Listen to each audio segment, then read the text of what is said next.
n'Imana yo kwizera. n'Imana. Haleluya.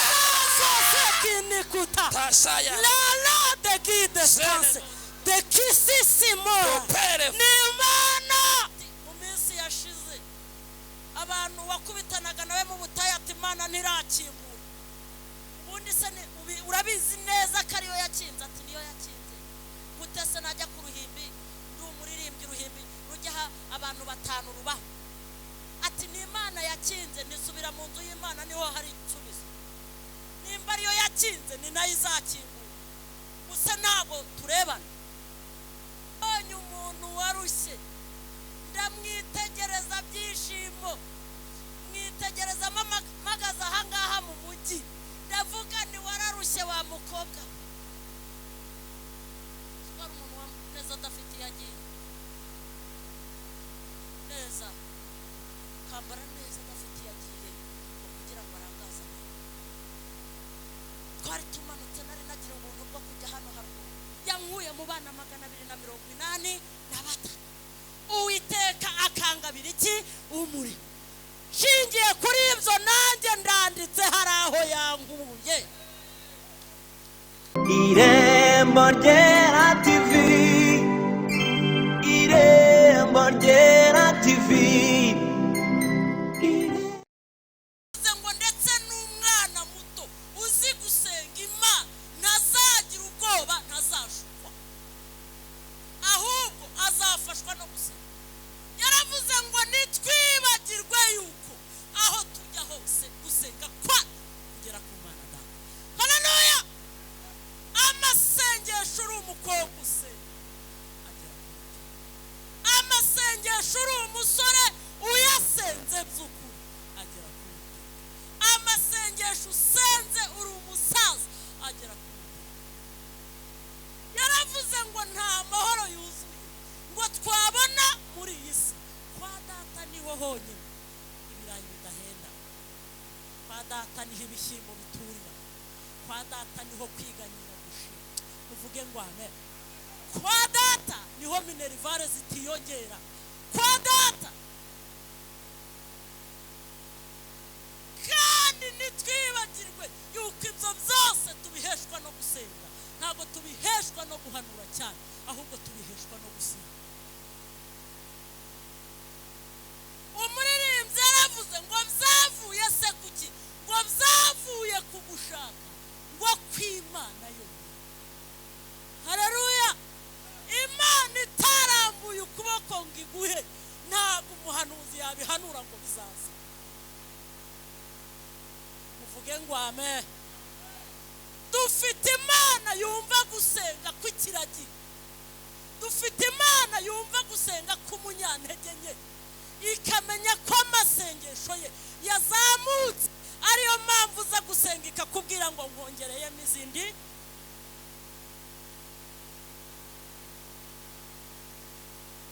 Nta kindi cyakuzinduye. Amen. Nta kindi cyakuzinduye usibye kuza gusenga. Hanyuma rero ndumva nshaka ko Imana yonyine iduha ibihe byiza bitwitse. Mwarimu yavuze ngo mwafashe intego yo kuzinduka muzi imbere y'Imana, kubera yuko umuntu uraguza azinduka, nta nubwo azinduka araragenda.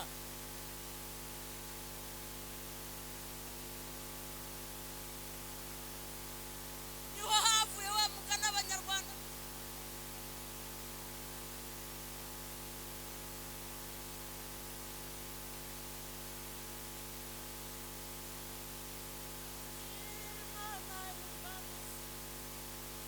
Dufite Imana yumva amaso.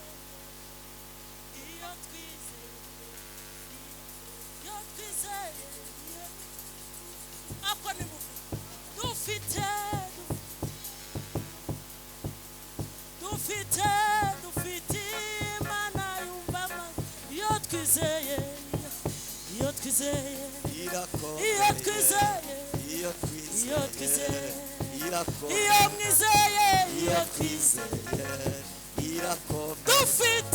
dufite Imana yumva Imana iyo twizeye haba nijoro haba ku manywa haba mu gitondo haba ku gise haba mu madeni haba turwaye haba dukodesha haba tuje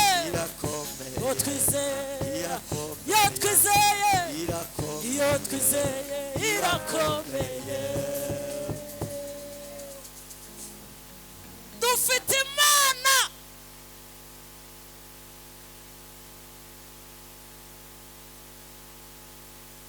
sibye yuko igihe cyo kwandika Bibiliya cyarangiye iyo haza kubaho ko umuntu nawe yandika Bibiliya buri wese yajyandikaho agapaje ke kuko harimo ba Obadiya kandi banditse kamwe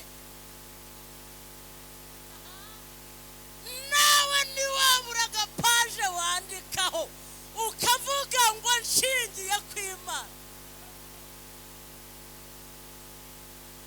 ana magambo agira kome nayuko amaze kubona umwana w'ijambo yavuze indirimbo yaririmbye ana yaririmbye indirimbo aravuga ngo ntawera nk'Uwiteka ngo kandi ngo nta gitare ngo kimeze nk'Imana yacu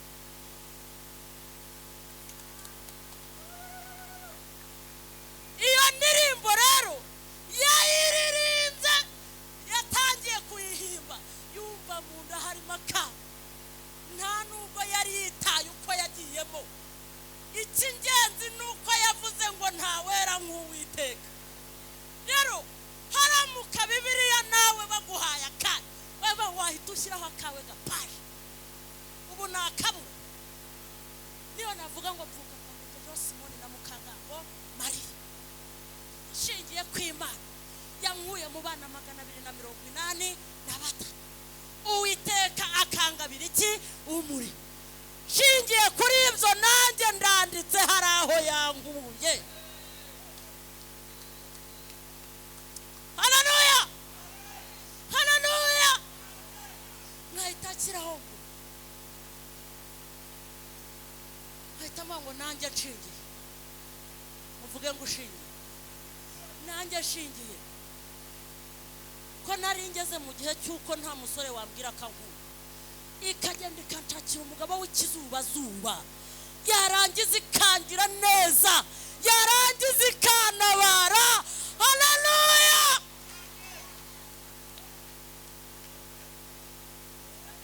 ntabwo naburaho agapaje nshyiraho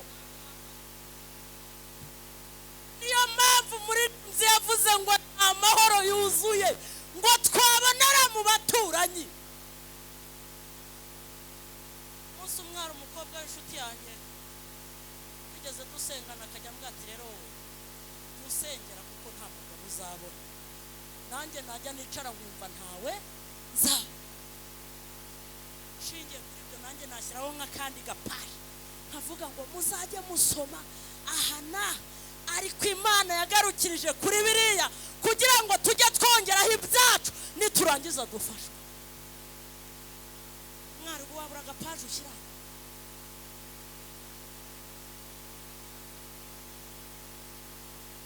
haleluya dusomye ijambo ry'Imana ngo Yesu yaricaye ngo ari kumwe n'abantu arabitegereza buriya bamushyiraga ibirego nk'ibyo bashyira mwarimu muri bi ubu utagira ngo wicaye aha ngaha nta birego baramushyira impamvu atarakugeraho nuko akikugenzura ngo Yesu bamushyiraga ibirego ari benshi arangije aravuga ngo hahirwa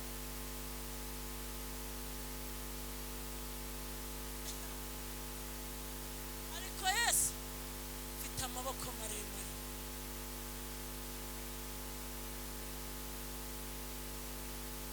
Imana ifite amaso areba ibirego mwarimu yakira uko tungana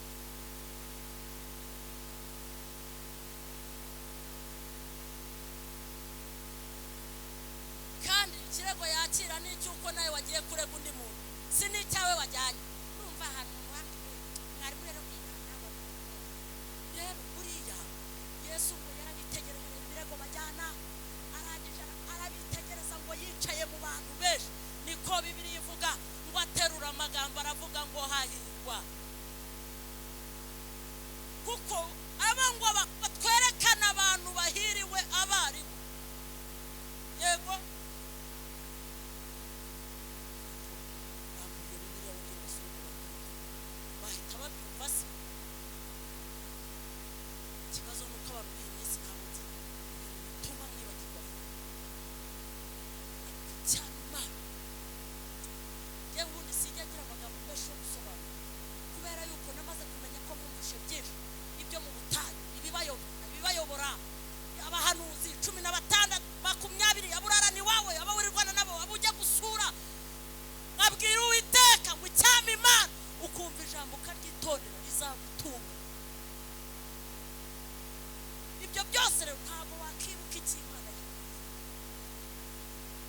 gukiranuka ubwami bwo mu ijuru. Haleluya, haleluya. Urumva uhiriwe? Amasengesho wasenga udahiriwe imbere y'Imana nizeye. Wa mugore we, amasengesho wasenga kuvana kuwa mbere, kuwa kabiri, kuwa gatanu mwarimu akaguhamagara udahiriwe imbere y'Imana nizeye. Amasengesho wa musore we ushobora gusenga atazaguhindura umutima ntacyo yaba amaze. Amasengesho wa mukobwa we atakungura uyu munsi ngo akuvane mu ntambwe imwe ukamara umwaka wose ukimeze uko watangiye ntacyo kumara. Haleluya. Utangiye kubabara kuko mvuze ibikomeye.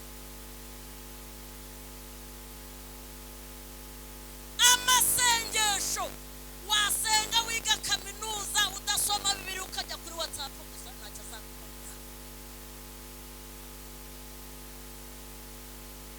Amasengesho atazagera ku rubyaro uzi ko habaho umugore usenga agasenga ariko wagera mu rugo umwana akavuga ati sinzi nimba mama asenga. Ayo masengesho amaze. Hahirwa abakene mu mitima yabo kuko ubwami bwo mu ijuru ari ubwabo. Ni amagambo Yesu yabwiye abantu benshi bateranye nk'uko duteranye ashingiye ku birego yakira. Icyama Imana ikabana namwe gusa.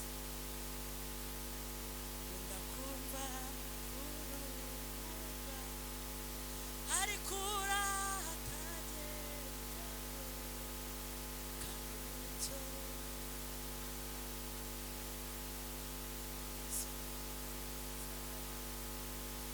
ndakumva cyane muvuge cyane urahatagera ibyago umucyo n'umwana w'intama umunsi zawe. Oh haleluya, haleluya, niko mvuza impundu, haleluya zishira umurwa, haleluya ndi hafi yayo umunsi umwe nzawinjiramo.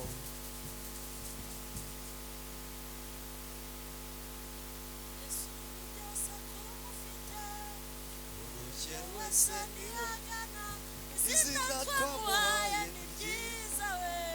Yesu niwe karuhura. Oh nimuze muruhukire kwa Yesu we. Yesu niwe Abagore nimuze muruke we. Yesu niwe Abagabo nimuze muruke we. Yesu niwe karuhura. Abakobwa nimuze muruke. Yesu niwe karuhura. Oh Yesu ni byose kumufite, urushye wese niwagana izina twamuhaye ni ryiza we. Yesu niwe karuhura. abasambanyi nimuze muruke we. Yesu niwe karuhura. Abajura nimuze muruke. Yesu niwe karuhura. Abasinzi nimuze muruke. Oh Yesu niwe karuhura. Naundi Yesu ni byose naundi wakuruhura. Byishimo yaza agataha ariko ni Yesu ufite urufunguzo. Haleluya. Yesu ni uruhura umuntu umutwaro yarinda. Arabunuye mama. Haleluya. Haleluya. Yesu ni uruhura umuntu umutwaro yaje yiba. Nuko atakuruhuye ntawakuruhuye. Naso wanyu ntawakuruhuye. Ni Yesu wenyine. Yego wajya yikorera amaganya yawe gusa. Amaganya tuzana ku mutima. Dushimira Imana n'ukitwara. Haleluya. Haleluya. Haleluya. Haleluya. amaso y'Uwiteka kuko iyi nzira turimo kujyamo nka mwene data nk'uko abivuze biragoye. Mwumvishe byinshi, mwamenye byinshi, ijambo ry'Imana ryabaciye mu matwi. Hari abantu bumvishe ijambo ry'Imana bagera aho barenga umusaraba. Mwahura ati mu minsi yashize abantu wakubitanaga nawe mu butayu ati Imana ntirakingura, ubundi se urabizi neza ko ariyo yakinze, ati niyo yakinze. Gute se najya ku ruhimbi ndi umuririmbyi, uruhimbi rujyaho abantu 5 rubaho, ati ni Imana yakinze, nisubira mu nzu y'Imana niho hari igisubizo. Nimba ariyo yakinze ni nayo izakingura, gusa ntabwo turebana. Haleluya. Ati sinajya mu rusengero abana batajyamo, ubundi Suzana bangahe serye umwaka ushira utazanye n'umwana we mu rusengero. Abantu bayoba ku manywa izuba riva, kandi akavuga ati mwene rero agira n'abayoboke. Yesu niwe karuhura. Twabonye Imana bamukobwa, twabonye Imana tutazi gutereka amaso, twabonye Imana turindushye, twabonye Imana idukura mu nzago iwacu, twabonye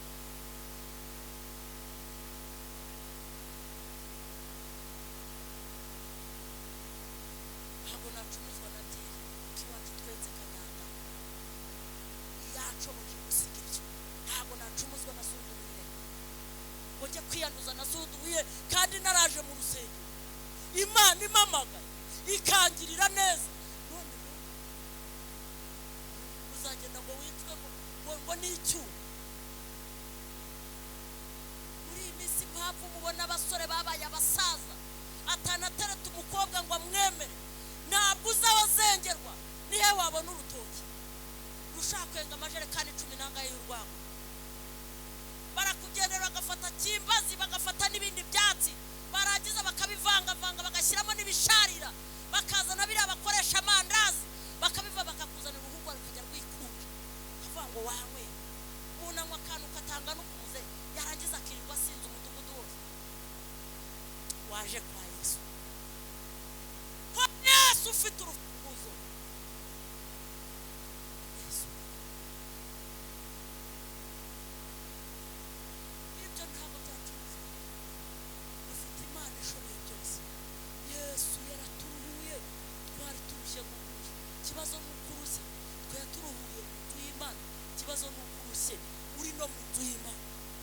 Ahangaha ariho umubyeyi aruhuke, ajyana ibibazo Yesu akamusubiza. Ahangaha niwo umukobwa aruhukira, abonye Imana ituruhuye. Uvuge ngo amen. Twabonye Imana idutabara. Numva aha hantu abantu Imana imugirira neza, kandi irabagirira neza. Ukingura umutima wawe nukurubwire Yesu. Bwira Yesu byose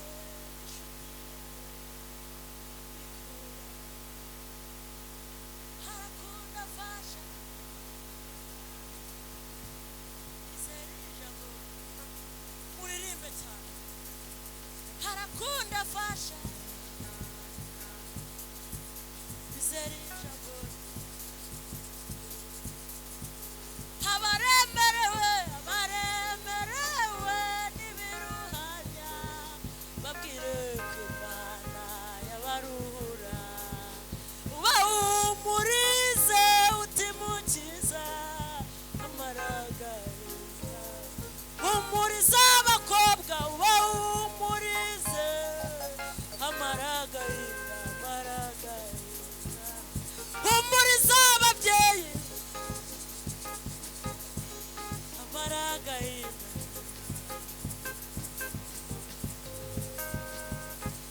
Uzi uko umuntu aruhana amashuri wowe kandi yarazi ko ari igisubizo kizamuka. Umuntu akaruhana inzobe akayiruhana. Nasomye ijambo ry'Imana rirambwira ngo ibyago n'amakuba ku mukiranutsi ni byinshi, ngo ariko ikintu gikome ngo ni uko Uwiteka. Haleluya.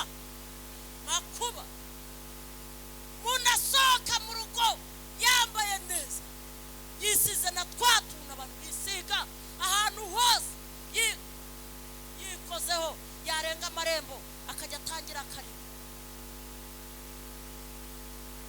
wamureba ukabona rwose Imana yamutashye. Ntabwo rero ntawe bwira Yesu byose bifite yakujyanye.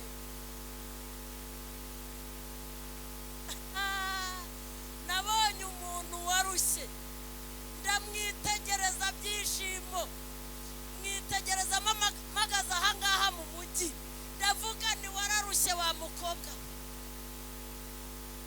Twari umuntu wa neza adafite yagiye neza, kambara neza adafite yagiye kugira ngo arangaze. Twari tumanutse, nari nagira ubuntu bwo kujya hano haruguru mu mujyi nanjye, hanyuma Imana irambwira ngo ukebuke mwereke. Nsanga umukobwa warushye, ndanabimubwira, ndamubwira ni wararushye, ni Yesu we. Yari afite igitelefone arebamo gutya, yacometse moteri mu matwi, yambaye akenda, yari yambaye akajipo kamufashe kagera aha, yari yambaye inkweto ndende zigera nk'aha ngaha, arangije yari yashokoje inzara. Ariko ni beza kwe, yashokoje inzara zireba nka hariya, arangije atambuka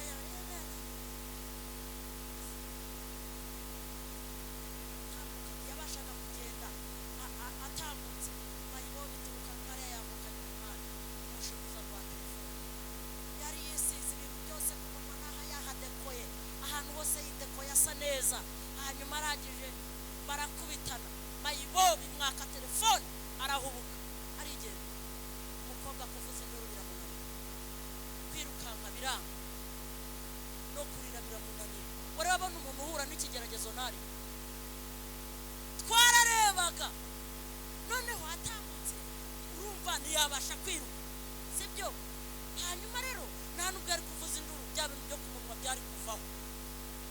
Hanyuma rero ikintu nabonye, Yesu mwari yarahagaze akeba,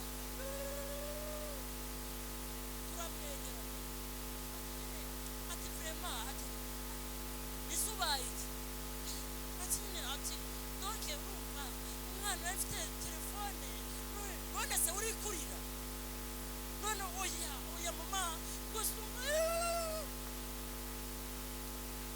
Ariko ugize ibigeragezo kubita induru ku munwa, Rwanda rukagutabara. Yari kwikubitaho ati waje nisusengera, tusengera ibyariya warakushye, wowe utabasha no kwivugira induru wambaye neza.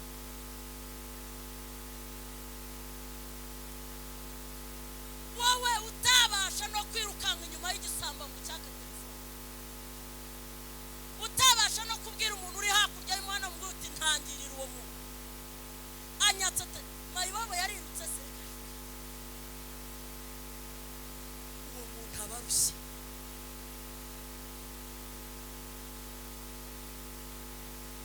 Bwira Yesu byose ni inshuti yawe.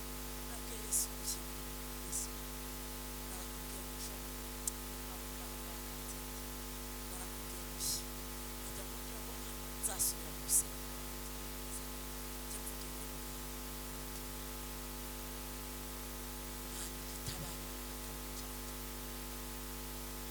uciye mu bantu. Uko na famiye yanjye hari abantu batajya bemera yuko bajya bambaza bati warabyaye? Ni narabyaye. Binyuze se ni narabyaye, Imana yampaye. Nimwabibona? Twarabibona. Ariko twabibwirwa n'iki?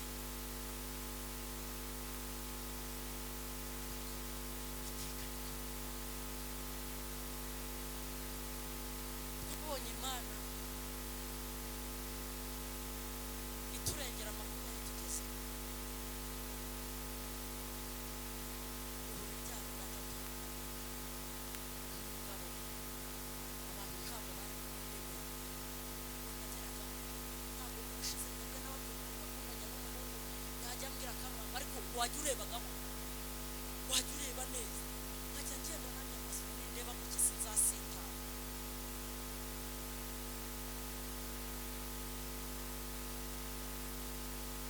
Aranyanga ngo ndeba nabi, mvuga cyane. Ngiye gusenga mbwira Imana, kubera iki none si uko agiye baramwa ngo se naramuguhaye.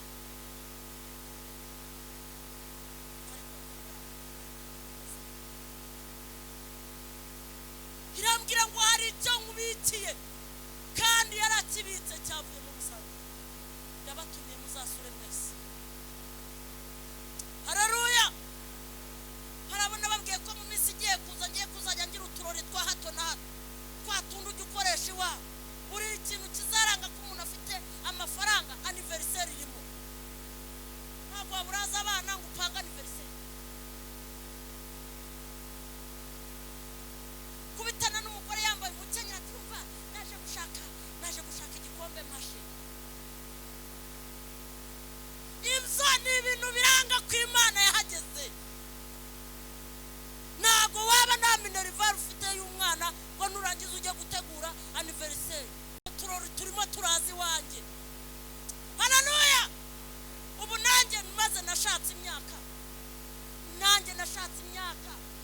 kandi zabuke mwomeza abakobwa babwire ngo nahana Imana itakura umuntu naho nta myaka Imana itinya. Haleluya. Nayo nta myaka Imana itinya. Imana ntigireba inenge. Imana ireba ikikubikiye. Hahirwa umuntu ufite mu mitima inzira zigana i Siyoni. Fasigaye cyane lekitifa totigini adekose. Imana ntabwo yabyitaho. Ntabwo ireba ko waba uri igikara, irebe kuri mugufi. Ubu nabaye muremure, nababwiye ko nshobora kuba ndi mu bagore 3 beza mu Bugesera. 3 Mana yarampamagaye. Haleluya. Ingira uwo kwizerwa, ingabira umurimo. Tanga abantu n'abakobwa wese wabibona. Ntabyo najyaga senga nkabwira Uwiteka untabara. Mana ikamwamutsa kugira nabwiye abantu nta kiri ku mubiri wanjye mama ntigeze senga. Nta kigeze kindemwaho ntigeze sengera. Njye nasengeye amabere. Najya njya gusenga Imana ikambwira ngo nguhaye amabere mwana wanjye. Wowe si Imana yigeze ibikubwira.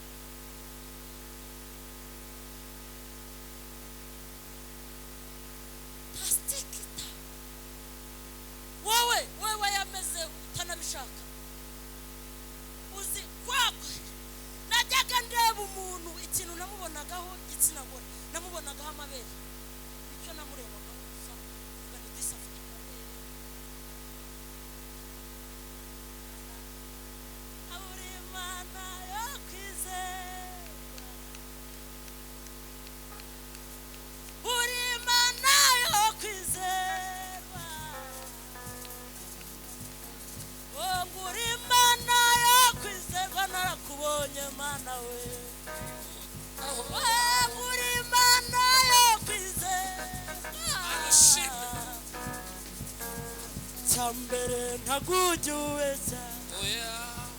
Icyakabiri ugira imbabazi. Icyagatatu ijambo wivugiye ubwawe urikurikirana imyaka 1000. Icyambere ntabwigibeshya. Icyakabiri imbabazi.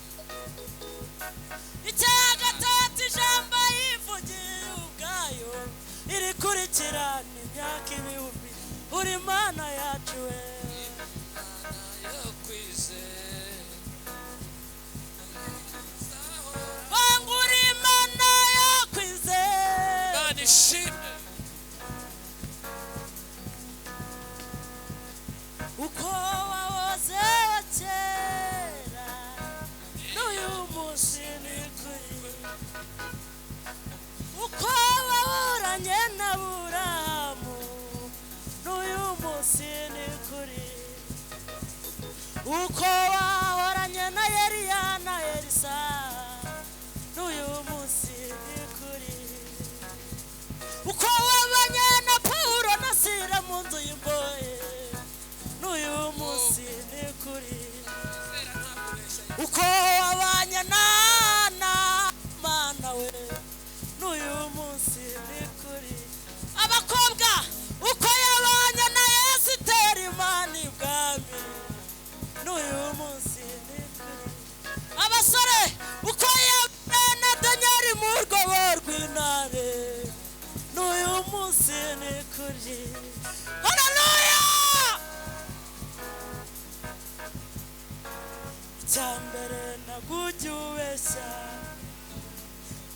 abahungu mana urabama icya kabiri wambwiye umugabo uramuma icya gatatu urambwira nzaheka ndahetse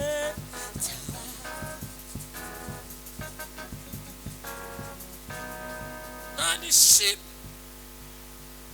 wambwiye yuko nzakora ubukwe urabukora wambwiye yuko uzangaburira none ndarya wambwiye yuko uzangirira neza mana we wambwiye yuko nzabana nawe wambwiye yuko urugo rwanjye ruzagerwa none ba Jean Paul bagiye kuza mu rugo wavuganye nanjye ko abagore barabara n'abagufi bazazi wanjye mana kundeba urangije ubikora ndabibona inabashumba baza mu rugo uvuge mana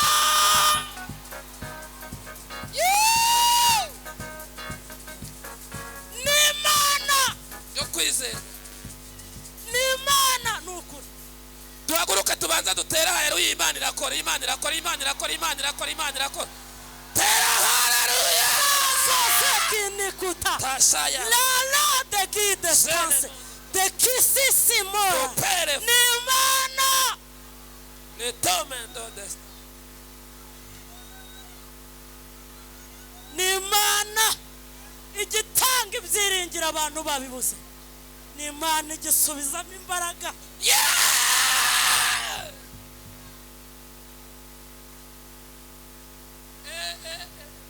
uzi kurinda mana we o mana we o mana we o mana we mu majwi mato twarakubonye warahabaye uraturinda waraturengeye uraturengera turakubona ntacyo utakoze ntacyo utakoze uwaduhaye urugo abagore baraha ubagiriye neza urabatarura kura mu miryango naza karande waraturengeye warahabaye turagushimiye muri aya masaha ashyikira saa sita warahabaye Imana nyiribihe Imana nyiringabo itwakubyinira twabyina twicaye ndetse duhagaze tukagutambira tukibuka imirimo iyo wahoze ukora hari abo wishyuriye keredi barakubonye za menirivare barakubonye hari abo warengeye bari kwa muganga warakubonye abo wagiriye neza bari bashobewe abakobwa nkanjye bari bakuze uraturengera uratugaburira dufite abantu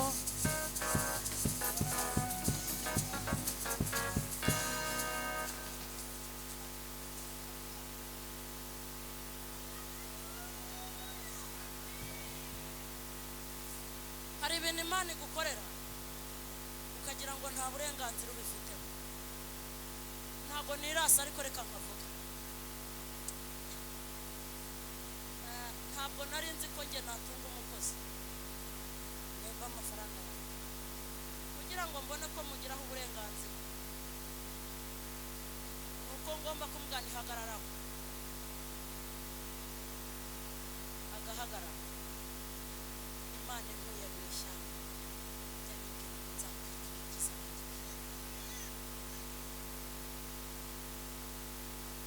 sohoka umanagurira inkweto n'izamuka abantu zihanagura wakabikora vuba icyo cyabwiye ko ufite uburenganzira Imana ikura umuntu ahantu habi ntabwo nari nzi ko Imana ishobora kugirira neza yabwira abantu ngo mu bintu byanejeje umutima wawe nta nubwo nitaga ku bintu bari kumpakirira bajya kunkingira narebaga ibijyamo umufuka wose w'amakaramu wanjye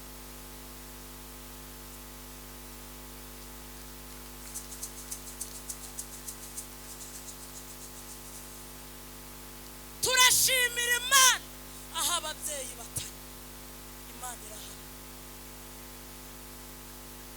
Aho imiryango itagiye, Imana irahari. Nabonye ukuboko kw'Imana, nabonye Imana, ndayibona n'amaguru yanjye, ndayibona n'amaboko yanjye. Kamvuga amabere amaze kuza n'imihango yawe. Aleluya. Uwo nageraga warambwiraga atereka muri ibi kigori ntabwo uzashaka irahira, ibyo byatuma upfa vuba.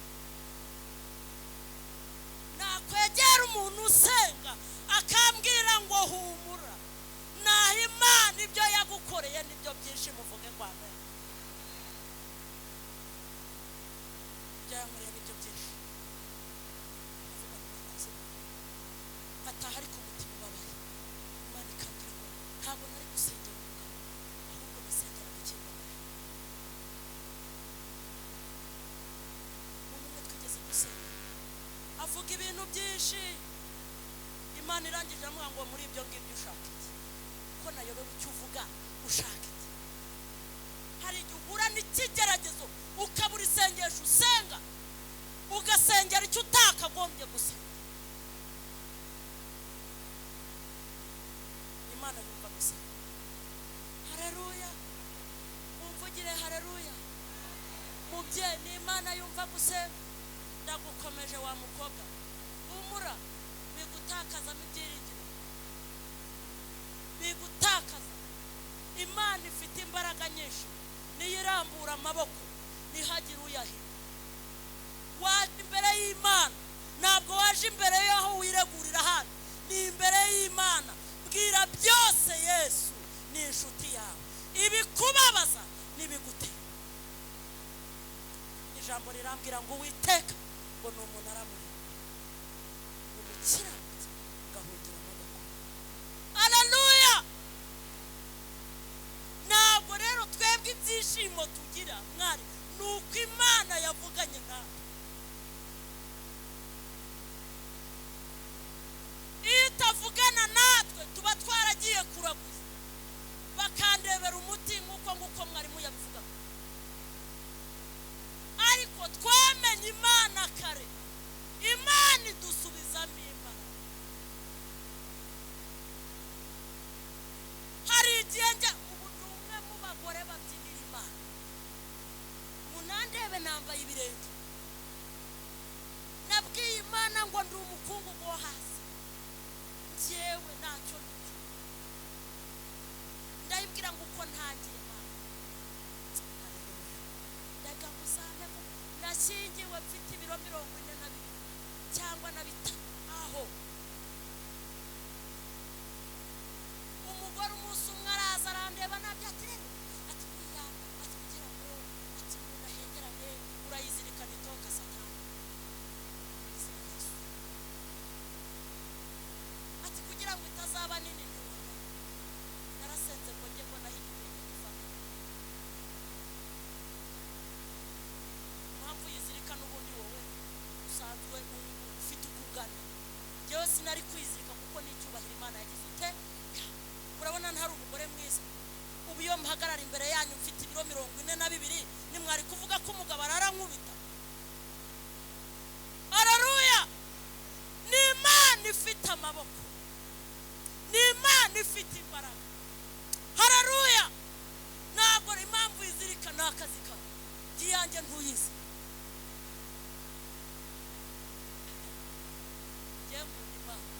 Hari igihe iyo nteruye kuvuga Imana ndi mu rugo iwanjye, bera mu gitondo agenda ambwira abana si rero murajya kwiga batoya, nimuze tuvuge Imana. Mfite umwana w'umukobwa, iyo umubajije ngo some hehe, iyo yaba asinziriye uti se dukora icyo, atisoma Zaburi ya Dawidi. Azi ko Zaburi yose ari iya Dawidi, ariko zose burya ntabwo ari iza Dawidi. Haleluya. Narangiza nkibuka ineza y'Imana, nkavuga ni wamaye n'uwase neza, itangaza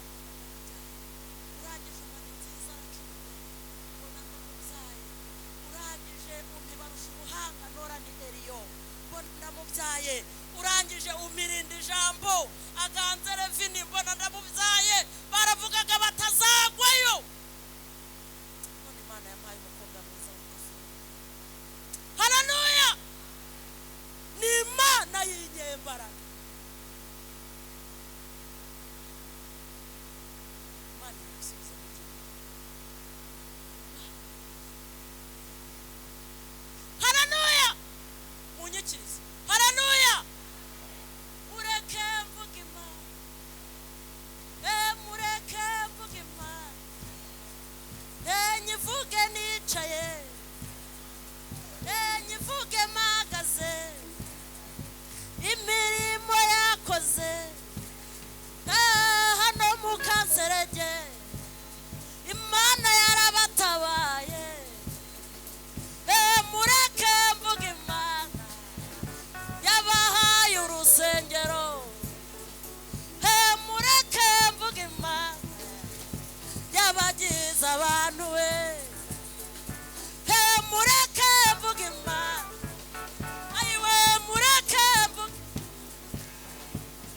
mureke mvuge Imana Imana nyiribihe muyikomera amashyi Imana yarakoze Imana yarakoze aba bagabo baraha Imana yarabatabaye mureke mvuge Imana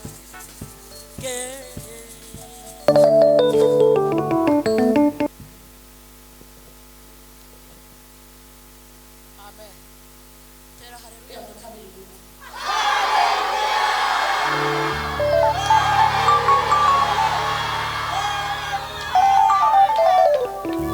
haleluya haleluya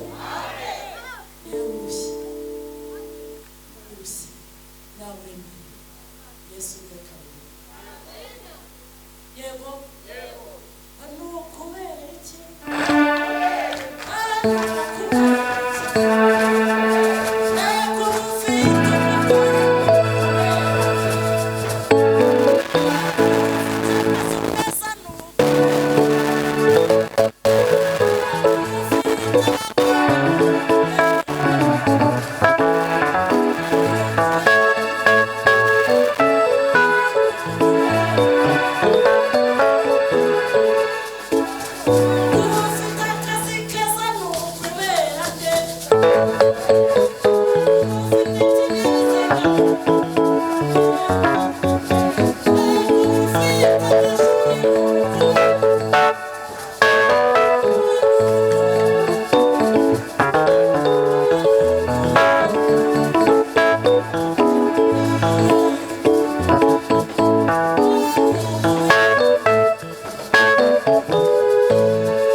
akagufata ukabona urakeye wasokoza agasatsi ukabona kareme uragenda uruhanga ukabona ni nk'urwamusinga ariko shawe Imana yarahabaye haleluya haleluya ufite icyubahiro Imana yaguhaye kuko mwese ntiwari kukibona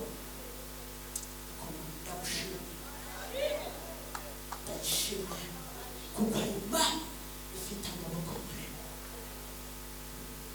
Dawidi yaravuze ngo nibutse iminsi ngo ntekereje umukiza ngo ntekereje aho waba ngo ntekereje ibyo waba ndebye ukuntu nahizwe nagera n'igahanda bakampiga nagera ahantu hose nambutse bakampiga yego ndebye ukuntu Sawuli namucuranga imyuka mibi muri mikajya imuhunga akampiga